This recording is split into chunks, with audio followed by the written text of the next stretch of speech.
তার অসীম শর্মা দাদার সাথে আজ থেকে আমাদের অনেক দিনের পরিচিত, অনেক সংগঠন আমাদের গেছেন। উনি আমাদের কিছু বলার জন্য কিংবা আমাদের সংগঠনের সহযোগিতার কিছু কথাবার্তা বলার জন্য একটু অনুরোধ করলাম।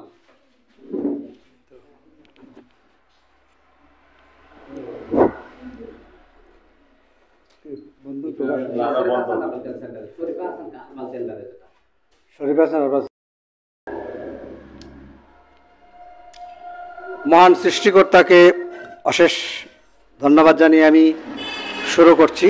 সবার প্রতি বিনম্র শ্রদ্ধা এবং আমার শুভেচ্ছা। আজকের যে অনুষ্ঠানে আপনারা সমবেত হয়েছেন সেখানে দোয়া মাহফিল অনুষ্ঠান। তো দোয়া মাহফিলের অনুষ্ঠানের মাধ্যমে আমাদের এই প্রতিষ্ঠানের উত্তরোত্তর বৃদ্ধিপ্রাপ্ত হোক, এর জন্য সকলের সহযোগিতা। আর যে কোনো হার্বাল প্রোডাক্টই মানুষের কল্যাণের জন্যই কাজ করে, কারণ এই পৃথিবীতে চিকিৎসা জগতের মূল রুটই হচ্ছে ঈশ্বরের সৃষ্টি। যেটা যিনি আমাদের সৃষ্টি করেছেন তিনি আমাদের বাঁচিয়ে রাখার জন্য প্রকৃতিকেও সৃজন করেছেন। সুতরাং প্রকৃতি হচ্ছে রুট। আমরা জানি না বলে অনেকেই চিনি না।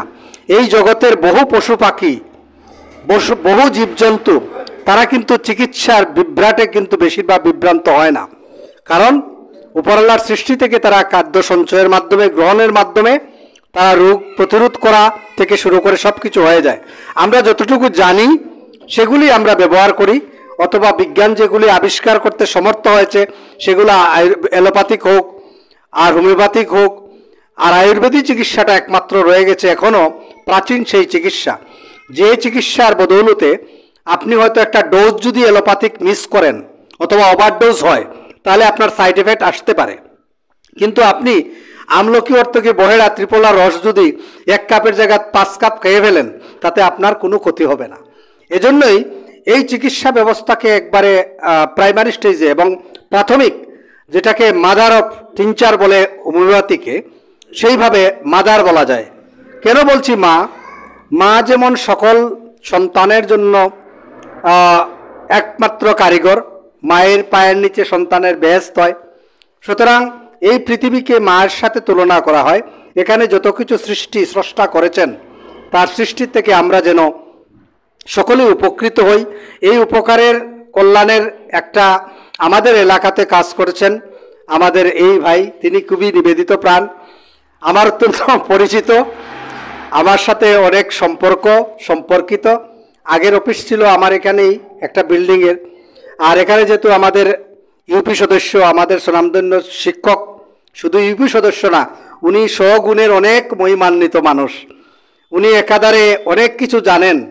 আপনারা জানেন কি না জানেন, উনি শুধু শিক্ষক না, উনি সমাজের শুধু ইউপি মেম্বারও না। উনাকে নিয়ে আপনি যে কোনো, আপনার যদি জায়গারও কোনো বিষয় হয় তাও উনি সমাধান দিতে পারবেন। উনি যদি খাওয়া খাদ্যর বিষয় বলেন তাও অভিজ্ঞতা আছে। অর্থাৎ উনি সামগ্রিকভাবে সব কিছুতে একটা অবস্থান ওনার আছে।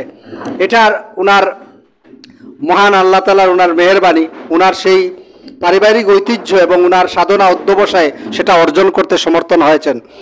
আমরা এমনভাবে ধন্য হয়েছি এই ইউপি সদস্যকে পেয়ে, আমাদের আদিস স্যারকে পেয়ে। ওনার কাছে মনের ব্যথা বলা যায় নির্দ্বিধায়। অনেকের ব্যথা বলতে পারে না, কিন্তু আমি আমার ব্যক্তিগত কথা, যে কোনো কথা আমি ওনাকে বলি, আমার একটা মনের শ্রদ্ধা থেকে বলি, আমার মনের সম্মান থেকে বলি, এবং অন্তর থেকে ওনাকে আমি শ্রদ্ধা এবং সম্মান করি। যাই হোক, এই প্রতিষ্ঠানের আজকে এখানে দোয়া মাহফিল করবেন, এটার উত্তরোত্তর শ্রীবৃদ্ধি হোক এবং এটার আরও প্রসারতা লাভ করুক, সমাজের সর্বস্তরে মানুষের মধ্যে ছড়িয়ে পড়ুক, এটা আমি প্রার্থনা করি, কামনা করি। আর দোয়ার মাধ্যমে আপনারাও শরীক থাকবেন যাতে এটা ভালো প্রতিষ্ঠান, সুযোগ লাভের মাধ্যমে, আপনাদের মাধ্যমে, সহযোগিতার মাধ্যমে এটা আরও বৃহত্তর প্রতিষ্ঠান হয়ে গড়ে উঠতে পারে, এই শুভকামনা করে আমার সংক্ষিপ্ত বক্তব্য এখানেই সমাপ্তি করছি।